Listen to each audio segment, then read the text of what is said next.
welcome to my channel. It's Rebecca, also known as 4Kids at 147, and this is just a quick unboxing to it's off the back of my Easy Whim kit unboxing for July's kit. So I was sent a painting where the adhesive did not cover sort of the bottom row of diamonds, but only part the way across. It was as though the adhesive had been put on weird. So I did contact them about it because I don't want to have paintings that I've paid for that I have to fix too much.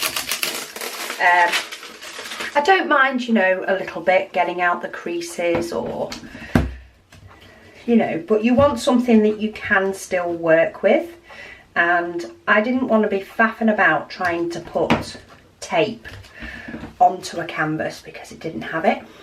And they were very good, and they just said, we'll send you out one. So this is a duplicate of the random one that I got in my July kit, and this one, the adhesive does go all the way across.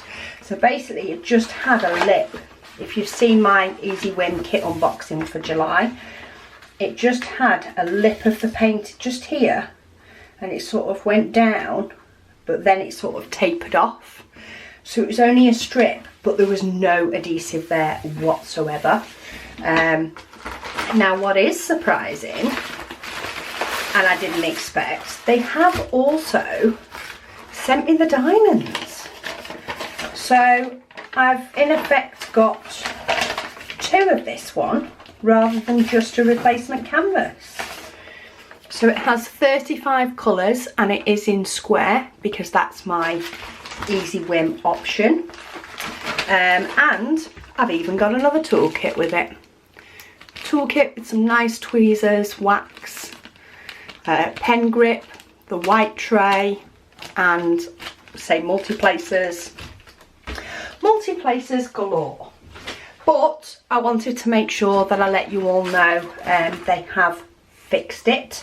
I will put a link in the description below. If I forgot, give me a kick and I'll pop it in, of me unboxing this kit that the original one came in, so that you can see how the original canvas came. Say it wasn't a huge thing. I actually had it on two of my canvases, but one of them was still sticky enough to stick a diamond, one of them wasn't. So that's the one I contacted them about, and they've put it right. They've fixed it, and I now have a full replacement canvas. And then I've got a canvas with a little strip missing that I suppose I could still do it and just not do the whole bottom row. You know, it's a picture that could cope with it. I don't know if I'd want to do those psychedelic colours twice, but time will tell. It will stay in my stash until I've made a decision. But yeah, Easy Whim put things right. So thank you so much for watching, and I'll speak to you all again soon.